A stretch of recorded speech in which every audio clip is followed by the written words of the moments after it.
Semakin saya baca hadis Nabi, makin kuat keyakinan saya, makin kuat iman saya, makin hilang keraguan saya bahwa yang berbicara ini bukan manusia biasa, tapi dia dapat wahyu dari Allah. Wa ma yantiqu 'anil hawa in huwa illa wahyun yuha, melainkan wahyu dari Allah Subhanahu wa taala. Yataqarabuz zaman, masa begitu cepat berlalu tak terasa. Sebulan seperti sepekan, sepekan seperti sehari, sehari seperti sesaat. Akhirnya kita pun kehilangan waktu, habis.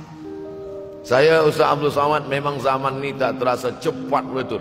Rasa-rasa kejap-kejap dah bulan Ramadan. Tak terasa baru saja Idul Fitri dah masuk pula lagi.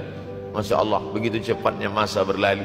Maka jangan sampai semakin saya baca hadis ini, semakin kuat keyakinan saya bahwa Nabi Muhammad SAW mendapat wahyu dari Allah Subhanahu wa taala. Semakin kuat keyakinan dan keimanan. Kenapa? Seandainya Nabi berkata, zaman nanti di akhir zaman itu semakin cepat, semakin dekat, semakin berlalu tak terasa. Tapi kemudian zaman yang kita lalui tak sama seperti yang dikatakan Nabi. Mungkin datang juga keraguan dalam hati, betulkah ini?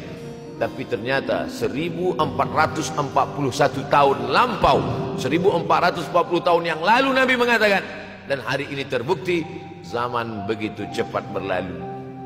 Masya Allah, tabarakallah. Hari inilah ditemukan internet, hari ini datang television, hari ini datang WhatsApp, hari ini datang yang melalaikan kita daripada Allah Subhanahu wa taala.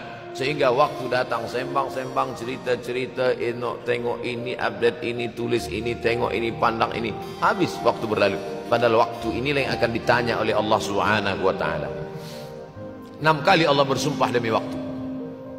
Terbit fajar, wal fajri wa layalin nashr, masuk waktu subuh. Was subhi idza tanaffas, masuk waktu duha. Wad duha wal laili idza saja, masuk waktu siang. Wan nahari idza tajalla, masuk waktu asar. Wal asri innal insana lafi khusr, masuk waktu malam. 2 kali Allah bersumpah demi waktu malam. Wal laili idza saja, wal-laili idza yaghsha. Kenapa hadis ini yang Ustaz bahaskan? Kami nak mendengar hadis tentang Dajjal dah lahir atau belum? Dajjal dah hadir. Mana bukti Dajjal dah hadir? Kurma bisan tidak lagi berbuah. Bila kurma bisan tidak berbuah, Dajjal dah nak datang. Kurma bisan sekarang sudah berkurang, tak berbuah. Lalu kemudian apa lagi? Ain Zuhar, mata air dari Ain Zuhar sudah kering. Sudah kering.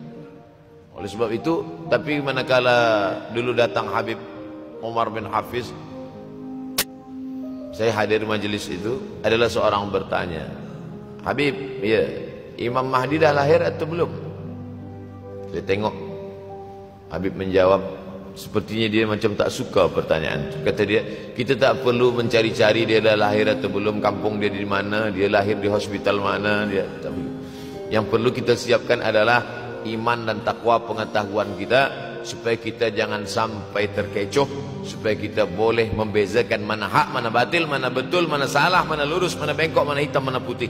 Sehingga dengan istiqomahnya kita beribadah ini, kita boleh membezakan mana Al-Masih yang original, yang asli, mana Al-Masih Ad-Dajjal. Makanya tadi sebelum salam kita berkata, Allahumma inni a'udzubika min adzabi jahannam wa min adzabil qabri wa min fitnatil mahya wal mamat wa min syarri fitnatil masihid Dajjal. Membaca, menghafaz 10 ayat di awal surah Al-Kahfi. Siapa yang menghafaz 10 awal ayat, hadis lain mengatakan 10 akhir, 10 awal 10 akhir, elok dua-duanya. Tapi Masya Allah, tabarakallah, anak-anak kita yang pakai jubah, pakai sorban putih ini, daripada tahfiz Quran, mereka tidak hanya menghafaz 10 awal 10 ujung, dari awal sampai ujung dia hafaz, 30 juzuk dia hafaz. Mudah-mudahan anak-anak kita penghafaz Al-Quran. Allahumma ja'al abna'ana wa banatina min huffazil Quran wal hafizan. Jadikan anak-anak kami menjadi para penghafaz Al-Quran, ya Allah, supaya selamat dia daripada fitnah Al-Masih Ad-Dajjal.